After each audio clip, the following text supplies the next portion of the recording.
One of the strangest things that ever happened in my life began with the old woman who lived across the street from our house. An auntie everyone in the neighborhood knew as someone too poor to even afford proper clothes or good food. The type of person who would borrow sugar, flour, or even a few rupees just to get through the week. But then, without warning, something shifted, and she began to appear in beautiful dresses, gold bangles shimmering on her wrists, expensive perfumes following her steps, and even the furniture that once looked rotten in her dimly lit house was replaced with polished wood, marble floors, and glittering lights that didn't match her earlier life.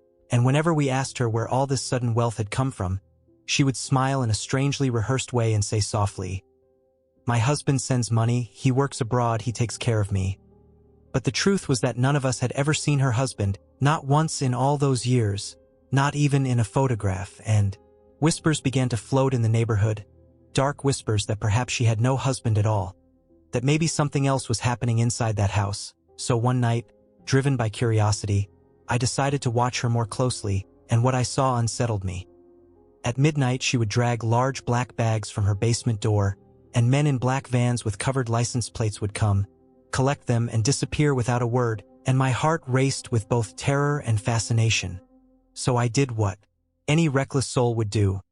I followed one of those vans in the dead of night, driving silently down empty roads until the van stopped near an abandoned warehouse on the edge of the city. And as I hid in the shadows, I noticed cameras everywhere, red dots blinking like eyes, and the inside of the warehouse glowed with the sickening blue light of monitors stacked wall to wall, showing live streams of people locked in cages, crying, bleeding, begging, and men in masks whispering instructions to unseen audiences online. And I realized in horror that I had stumbled into the legendary red rooms of the dark web, where the rich pay in crypto to decide how strangers live, suffer, or die.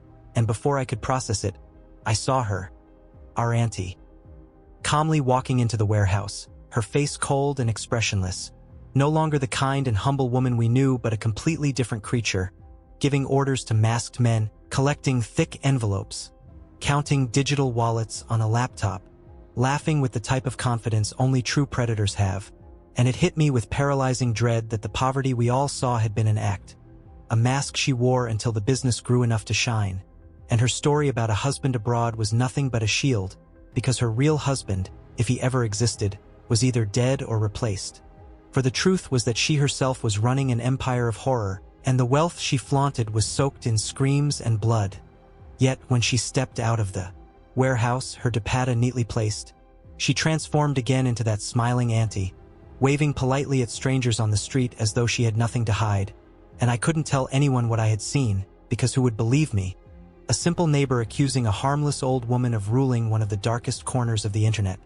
But deep inside I knew that every time her lights flickered late at night, another stream had gone live, another soul had been broken, and another layer of darkness had spilled into our quiet neighborhood.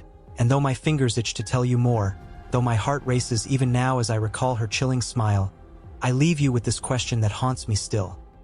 The next time you see someone suddenly rise from poverty to riches, dressing their answers in neat lies about husbands abroad or jobs unseen, will you dare to look deeper, or will you, like me, remain silent, watching from across the street, afraid that if you speak too loud, you'll be the next one appearing on those screens, streamed in a red room, your screams echoing into the endless abyss of the dark web?